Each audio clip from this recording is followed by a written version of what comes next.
स्वागत है। यह प्रैक्टिस सेट 9 का है सेकंड पार्ट। एक व्यक्ति ने शॉपिंग मॉल से 3 वस्तुएं खरीदी जिसमें प्रत्येक की कीमत 1500 रुपये और 2 वस्तुएं खरीदी जिसमें प्रत्येक की कीमत 1800 रुपये है। कुल बिल पर उसे 10% की छूट दी गई।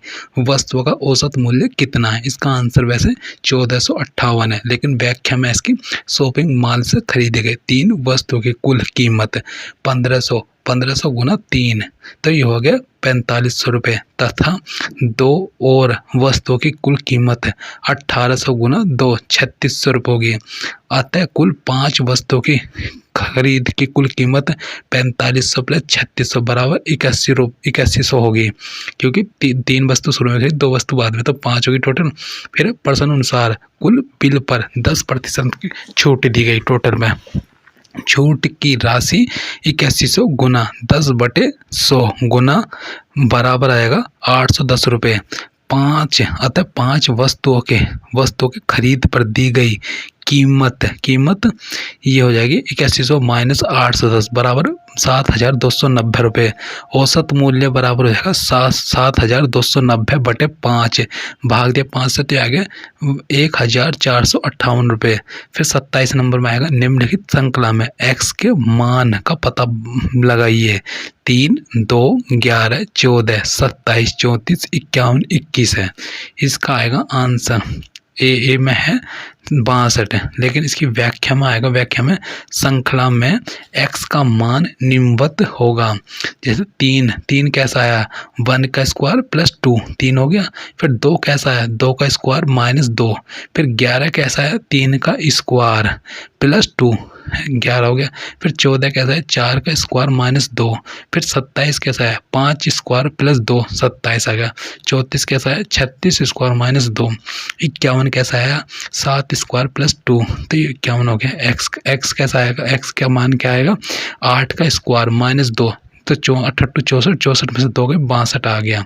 ठीक है, ये है। फिर इसमें ये 28 नंबर, यदि की वर्ग ब्रैकेट में 5.0 सेंटीमीटर गुना 5.0 सेंटीमीटर की भुजा में 1% की वृद्धि की जाती है तो वर्ग के क्षेत्रफल में कितनी वृद्धि होगी? इसका है 2%। इसका आंसर 2%। व्याख्या में आएगा वर्ग की वर्तमान भुजा बराबर है 5.0 सेंटीमीटर, इसलिए वर्ग का क्षेत्रफल 5 गुना 5 बराबर 25 सेंटीमीटर। प्रश्न अनुसार भुजा 1% में की वृद्धि होने पर वर्ग की नई भुजा बराबर है 5 + 5 गुना 1/100 बराबर 5.05 सेंटीमीटर, इसलिए वर्ग का नया क्षेत्रफल बराबर है 5.05 गुना 5.05 बराबर 25.50 सेंटीमीटर स्क्वायर। क्षेत्रफल आएगा, क्षेत्र में वृद्धि का प्रतिशत बराबर है 0.50 बटे 25 गुना 100 बराबर 2%। लघु विधि, यदि वर्ग की भुजा में की वृद्धि कर दी जाए तो नया क्षेत्रफल बराबर होगा a plus a Guna a बटे 100%। इसलिए नया क्षेत्रफल आएगा 1 + 1 प्लस 1 गुना 1 बटे 100 बराबर 2%। युक्त तर्क इसमें आएगा 29 नंबर में आएगा निम्नलिखित में से कौन सा विकल्प किसी तर्क का विशिष्ट लक्षण होता है? ऑप्शन ए है यह ना तो मान्य है या अमान्य है। यह है व्याख्या में दर्शन शास्त्र में तर्क का एक विशिष्ट लक्षण यह होता है कि यह या तो मान्य होता है या अमान्य होता है। तर्क कथनों की ऐसी श्रृंखला होती है जिसके द्वारा किसी व्यक्ति या समुदाय को किसी बात के लिए तैयार किया जाता है। उन्हें किसी वक्तव्य को सत्य मानने के लिए कारण दिए जाते हैं। सामान्यतः किसी तर्क के बिंदु साधारण भाषा में प्रस्तुत किए जाते हैं और उनके आधार पर निष्कर्ष मनवाया जाता है। फिर इसमें आएगा 30 नंबर में आएगा 30 नंबर में है इस अस्पताल में कुछ नर्सें सफ़ेद वस्त्र नहीं पहनती हैं। कुछ चिकित्सक निजी प्रैक्टिस करते हैं और महंगी दवाइयाँ लिखती हैं, इसलिए इस अस्पताल में घटिया गुणवत्ता स्तर का उपचार होता है। इस युक्ति में कौन सा हेत्वाभास है? इसका है ऑप्शन बी में आएगा। बी में स्लिपरी स्लोप।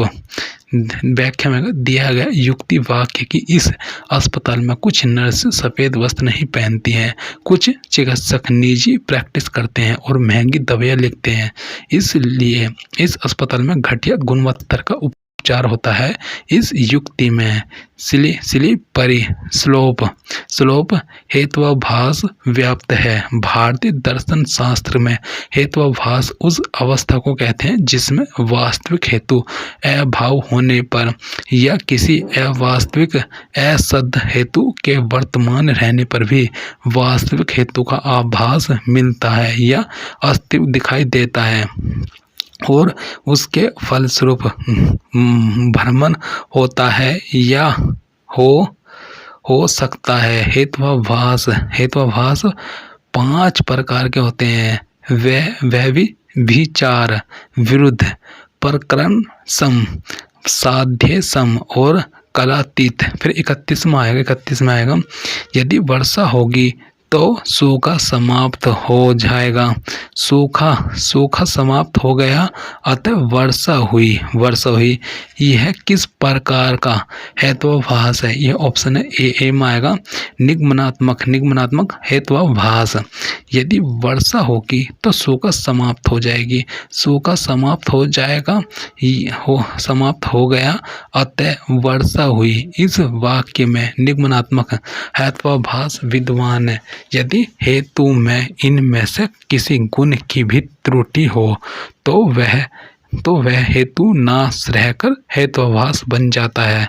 निगमनात्मक तर्क के अंतर्गत सार्वभौमिक तर्क वाक्य से दृष्टांत परक आधार वाक्य का अनुमान लगाया जाता है। दूसरे शब्दों में तर्क की जिस प्रक्रिया में एक या अधिक ज्ञान सामान्य कथनों के आधार पर किसी निश्चित निष्कर्ष पर पहुंचा जाता है, निगमनात्मक तर्क कहलाता है। आंकड़ों की व्याख्या में आएगा। आंकड़ों की व्याख्या में इसमें है निम्नलिखित सारणी पर विचार करें जिसमें विभिन्न कंपनियों ए, बी और सी के द्वारा वर्ष 2012-18 के बीच किए गए निर्यात की राशि करोड़ रुपए में दिखाई दी गई है। सारणी में दिए गए आंकड़ों के आधार पर प्रश्न संख्या 32 से 36 का उत्तर दे। कंपनियों द्वारा किए गए निर्यात की वर्षवार राशि। यह वर्ष की संख्या 2012 से 2018 तक है। ए में आएगा 40, 70 है, 50 है, 80 है, 110, 60 है, 130 है। बी में है 90 है, 50 है, 70, 90, 110, 150। सी में आएगा निर्यात की राशि करोड़ रुपए में है। ठीक है, इसमें सी में है 70, फिर 100 है, फिर 130 है, 100 है, फिर 70 है, 90 है, 110 है। 32 में वर्ष 2017 में तीनों कंपनियों के औसत निर्यात एवं वर्ष 2012 में तीनों कंपनियों के औसत निर्यात में क्या अंतर है? इसमें है डी में आएगा 20 करोड़ रुपए है। फिर वर्ष 2017 में तीनों कंपनियों का औसत निर्यात बराबर 60 + 110 + 90/3 बराबर 86.66 करोड़।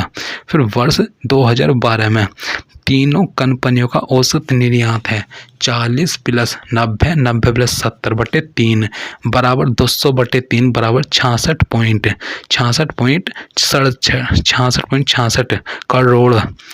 अभिष्ट अंतर होगा 86.66 - 66.66 बराबर के 20 करोड़।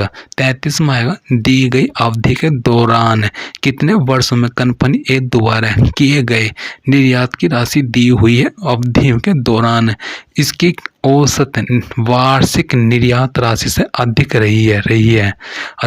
इसमें आ जाएगा सभी सभी अवधि, इसमें आएगा तीन आएगा, आंसर इसका 3 है। लेकिन इसका है व्याख्या में सभी अवधि के दौरान कंपनी ए का औसत निर्यात बराबर 40 प्लस 70, 70 प्लस 50, 50 प्लस 80, 80 प्लस 110 है, 110 प्लस 60, 60 प्लस 130 बटे 7 है। तो 7 से भाग दिया 540 को, 77.14 77.14 करोड़। वर्ष 2015, 2016 तथा 2018 में कंपनी ए के द्वारा किए गए निर्यात उसके सभी वर्षों के औसत निर्यात है 77.14 से अधिक रही है, जो क्रम से 80, 110, 130 करोड़ रुपए है। 34 में आएगा, निम्नलिखित में से निम्नलिखित किन युग्म वर्षों के दौरान तीनों कंपनियों का कुल निर्यात समान रहा है? 34 में। फिर इसमें आएगा 34 में है, इसमें आएगा व्याख्या डी में आएगा 2014 और 2015। वर्ष 2014 के दौरान तीनों कंपनियों का कुल निर्यात बराबर है 250 करोड़ रुपए। वर्ष 2015 के दौरान तीनों कंपनियों का कुल निर्यात है 250 करोड़ रुपए। फिर वर्ष 2016 के दौरान तीनों कंपनियों का कुल निर्यात है 270 करोड़ रुपए। फिर वर्ष 2017 के दौरान तीनों निर्यात है 260 रुपये करोड़। अतः युग्म वर्ष 2014 और 2015 के दौरान तीनों कंपनियों का कुल निर्यात समान रहा है। यह किस 35 नंबर किस वर्ष कंपनी ए एवं कंपनी बी के निर्यात के बीच पूर्ण अंतर न्यूनतम था? इसका है सी में आएगा 2015। फिर सी वर्ष 2013 में कंपनी ए और कंपनी बी के निर्यात में अंतर 20 करोड़ रुपए। वर्ष 2014 में कंपनी ए और कंपनी बी के निर्यात में अंतर है 20 करोड़। वर्ष 2015 में कंपनी ए और कंपनी बी के निर्यात में अंतर है 10 करोड़ रुपए। और वर्ष 2016 में कंपनी ए और कंपनी बी के निर्यात में अंतर है 20 करोड़ रुपए। अतः वर्ष 2015 में कंपनी ए और कंपनी बी के निर्यात में बीच पूर्ण अंतर न्यूनतम था। फिर 36 में आएगा, 36 में है, दी गई अवधि के दौरान वर्ष बी द्वारा किए गए निर्यात की औसत वार्षिक राशि कंपनी सी द्वारा किए गए निर्यात की औसत वार्षिक राशि का लगभग कितना प्रतिशत है? इसमें आ जाएगा सी में आएगा 94.03% है। व्याख्या में आएगा, दी गई अवधि के दौरान कंपनी बी द्वारा किए गए औसत निर्यात की राशि बराबर है 90 plus 50, 50 plus 70, 70 plus 70, 70 plus 90, 90 plus 110, 110 plus 150 बटे 7 बराबर आ गया यह 90 करोड़ रुपए। दी गई अवधि के दौरान कंपनी सी का औसत निर्यात है बराबर है 670 बटे 7 बराबर 95.71 करोड़। माना कंपनी सी का औसत निर्यात कंपनी बी के औसत निर्यात का प्रतिशत है, तब कंपनी यह जाएगा 95.71 गुना x प्रतिशत है बराबर है 90। फिर है x बराबर आएगा 90 बटे 95.71 गुना 100 बराबर हो जाएगा 94.03% है। फिर इसमें आएगा 37 में सूचना और संचार प्रौद्योगिकी ICT। इसमें आएगा 37 में उस विकल्प को चुनें जिसमें इंटरनेट पर ध्वनि फाइलों के वितरण के लिए उपयुक्त फॉर्मेट की फाइलें होती हैं। ऑप्शन डी में आएगा MIDI WAVWMA MP3। इसमें आएगा डी में ध्वनि फाइलों का फॉर्मेट डिजिटाइज साउंड के द्वारा बिट्स और बाइट को एक डेटा फाइल में ऑर्गेनाइज करने का बहुचर्चित तरीका है। ध्वनि फॉर्मेट की बात की जाए तो यह अलग अलग प्लेटफार्मों के लिए अलग अलग ध्वनि के फॉर्मेट होते हैं। सामान्यतः ध्वनि फॉर्मेट 3 प्रकार के होते हैं। इसमें आएगा, इसमें है अनकम्प्रेस्ड ऑडियो फॉर्मेट्स है, फिर लॉसी कंप्रेस्ड ऑडियो फॉर्मेट्स है, इसमें है लॉसलेस कंप्रेस्ड ऑडियो फॉर्मेट है। अनकम्प्रेस्ड ऑडियो फॉर्मेट के अंतर्गत निम्नलिखित ध्वनि फाइलें होती हैं। PCM है, इसमें है जैसे CDS और DVDS, DVDS, फिर है वेव, फिर है AIF, फिर है लॉसी कंप्रेस्ड ऑडियो फॉर्मेट के अंतर्गत निम्नलिखित ध्वनि फाइलें होती है। MP3 सबसे कॉमन पॉपुलर ऑडियो फॉर्मेट है। फिर है AAC, ये हो जाएगा यूट्यूब, एंड्रॉयड, IOC, iTunes आदि, WMA विंडो मीडिया ऑडियो। फिर इसमें आएगा लॉसलेस कंप्रेस्ड ऑडियो फॉर्मेट के अंतर्गत निम्नलिखित ध्वनि फाइलें होती हैं। इसमें आ जाएगी FLAC, फिर आ जाएगा ALAC, फिर आ जाएगा MIDI, फिर RM, फिर आएगा ASP आदि। फिर है 38 नंबर, निम्नलिखित में से कौन सा कथन सही है। इसके आएगा व्याख्या में आएगा सी में आएगा द्वि आधारित संख्या में निरूपित अभाज्य संख्या 0 0 1 1 1, 0 1 0 0 1, फिर है 0 1 0 1 1, फिर P डॉट के क्रम में अगली अविभाज्य संख्या P 0 1 1 0 1 के रूप में निरूपित होगी।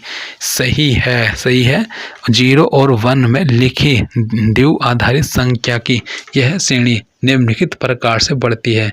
0 0 से 0, फिर 0 1 से 1, 10 से 2, 11 से 3, फिर 101 से 4, 110 से 5, फिर 0 0 1 1 6 आ जाएगा, 0 1 0 0 1 7 आ जाएगा, 0 1 0 1 0 8 आ जाएगा, 0 1 0 11 9 आ जाएगा, फिर 0 1 1 0 0 10 आ जाएगा। अष्टक एक द्वि आधारित संख्या होती है जिसमें पूरे 8 अंक होते हैं। वे क्रम से 0 1 2 3 4 5 6 7 होती है जिनका द्वि आधारित रूपांतरण उपर्युक्त द्वि आधारित संख्या है। इसमें आएगा 39 में आएगा निम्नलिखित वो कंप्यूटर नेटवर्किंग के संदर्भ में सूची फर्स्ट को सूची सेकंड से मिलाइए। फिर इसमें आएगा व्याख्या में आएगा सूची फर्स्ट का सूची सेकंड के साथ VoIP आएगा फोन कॉल करने के लिए इंटरनेट का प्रयोग। फाइबर ऑप्टिक केबल इसका है आंकड़ा अंतरण के लिए प्रकाश पल्सों का प्रयोग करता है। URL इसमें आएगा इंटरनेट पर एक वेब एड्रेस ढूंढने के लिए वेब ब्राउज़र द्वारा प्रयुक्त सामग्री। फिर है UTP केबल किसी छोटे भवन में कंप्यूटर को आपस में जोड़ने के लिए सबसे उपयुक्त है। 40 नंबर में आएगा निम्नलिखित में से कौन संचार प्रौद्योगिकी सिर्फ असमकालिक संचार का उपयोग करती है। इसमें आएगा व्याख्या में आएगा सी में आएगा केवल B और C है। ईमेल और मंच इसमें आएगा ईमेल अर्थात इलेक्ट्रॉनिक मेल तथा मंच एक ऐसी संचार प्रौद्योगिकी है जो सिर्फ असमकालिक संचार का उपयोग करती है। इसमें आ जाएगा 41 नंबर में आएगा निम्नलिखित में से क्या सूचना प्रौद्योगिकी पर बढ़ती निर्भरता के कारण उत्पन्न मुख्य मुद्दा है।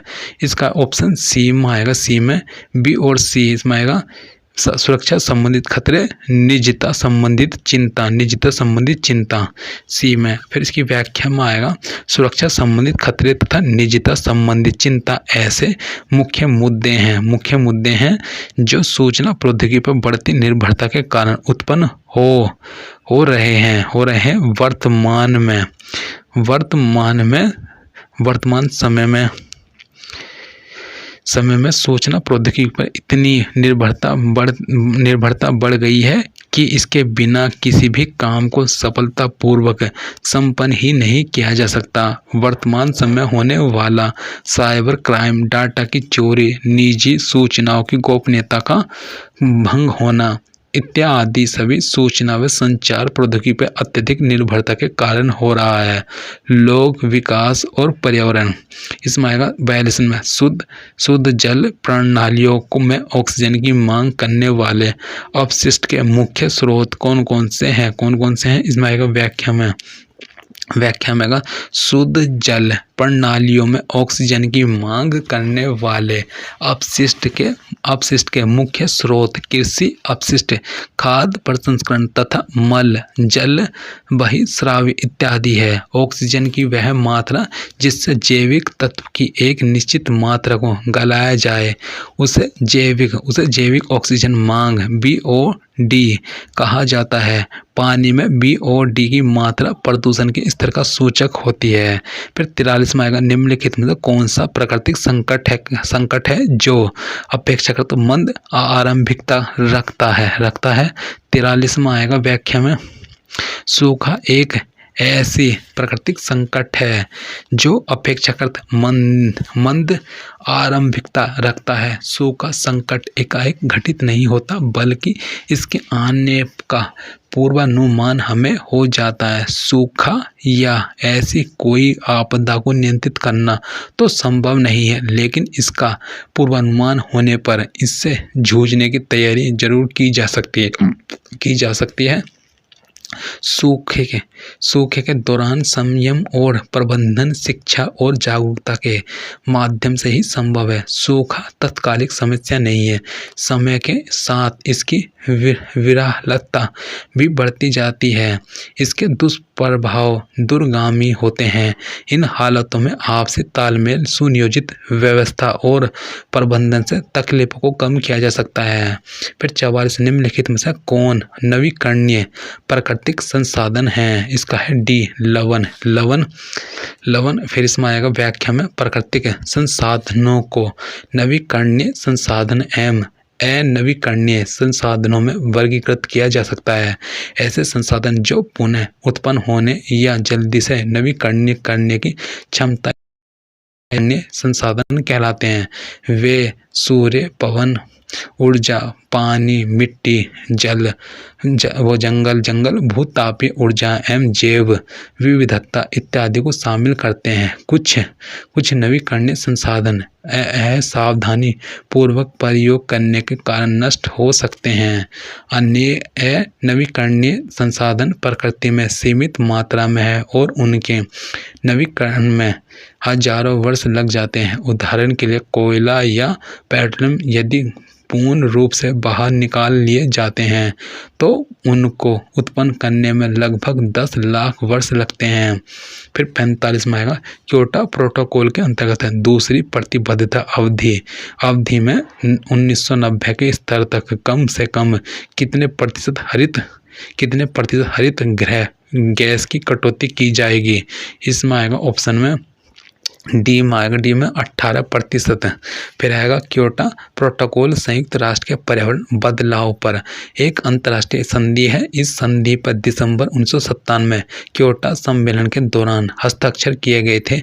यह एक कानूनी एवं बाध्यकारी संधि है। इसके तहत संधि में शामिल सभी 38 विकसित देशों द्वारा सामूहिक रूप से ग्रीन हाउस गैस उत्सर्जन, carbon dioxide, methane, nitrous oxide, CFC, sulphur chloride, hydrochlorocarbon को 1990 के स्तर पर लाने के लिए 2012 तक 5.2% कटौती करने का संकल्प व्यक्त किया गया है।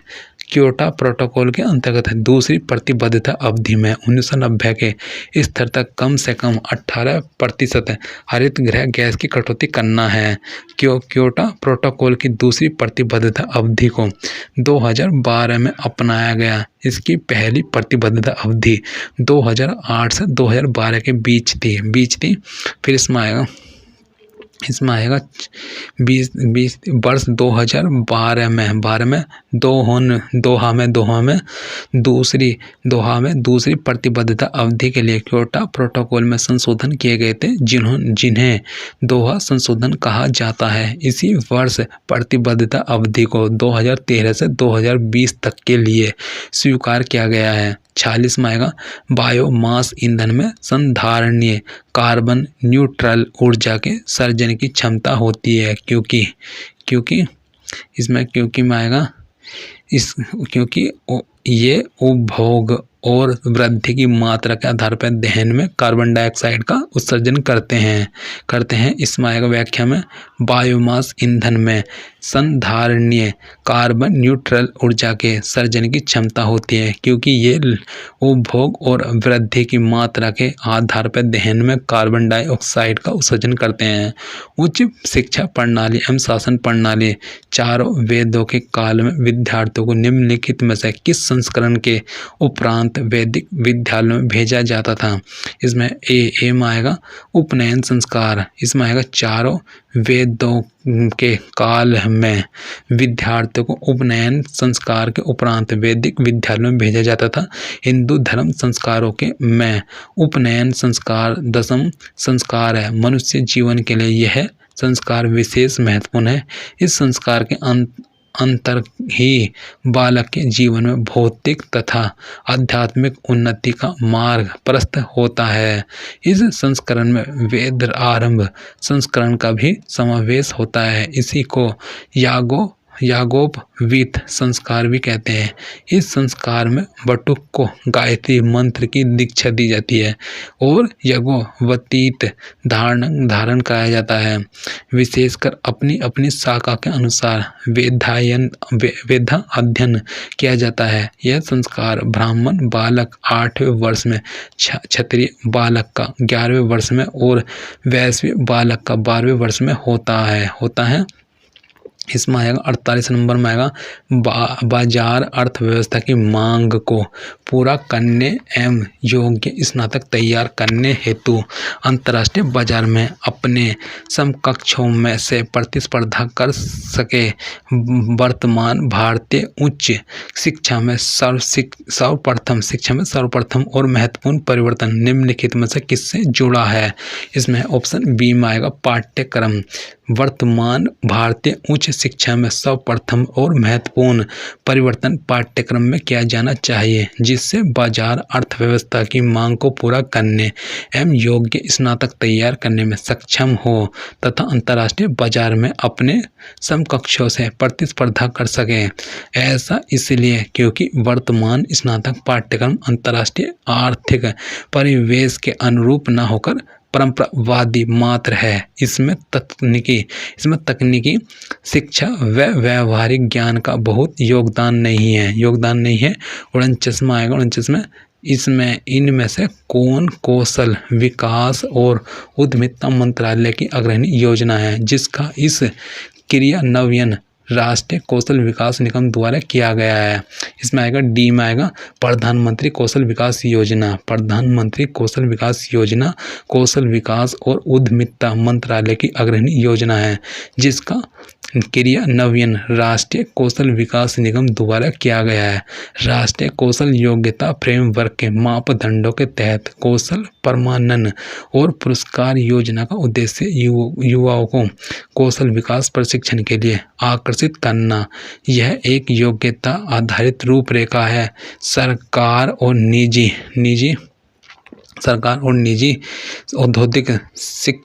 औद्योगिक प्रशिक्षण संस्थानों के मध्य से इस योजना को कार्यान्वित किया जाता है। प्रशिक्षण पाठ्यक्रम बुनियादी कौशल और व्यावसायिक ज्ञान प्रदान करने वाला ढांचे को डिजाइन किया गया है ताकि उच्च गुणवत्ता वाले शिल्पकार तैयार किए जा सकें। इस योजना का उद्देश्य श्रमिकों को व्यवस्थित तरीके से प्रशिक्षित कर गुणवत्ता एवं औद्योगिक उत्पादन बढ़ाना है। इस योजना के तहत 5,000 से 1.5 लाख रुपए तक का कर्ज प्रदान करने का भी व्यवस्था की गई है। 50 नंबर में आएगा। 50 नंबर में इसमें है 50 नंबर में, निम्नलिखित अध्ययन कौशल को इससे संबंधित प्रभावी अधिगम प्रविधि के साथ सम्मिलित कीजिए। इसमें है अध्ययन कौशल अधिगम प्रविधि, इसमें है मिलान। इसमें है निम्नलिखित अध्ययन कौशल को उससे संबंधित प्रभावी अधिगम प्रविधि के साथ सुमेल निम्नलिखित हैं। अध्ययन कौशल अधिगम प्रविधि, यह विस्तारक परीक्षा, इसमें आएगा तथ्यों क्यों सही है, इसका उत्तर देना। अभ्यास शिक्षण, जिस सामग्री को सीखने का आप प्रयत्न करते हैं उस पर स्वयं को परखना। आत्म प्रकाशन, पाठ के एक हिस्से या उदाहरण हम समस्या जो आपके लिए उपयोगी के बारे में बताना। फिर अंतर संबंधित व्यवहार, अध्ययन के समय विभिन्न प्रकार की समस्याओं को साथ में मिलाना। थैंक यू दोस्तों।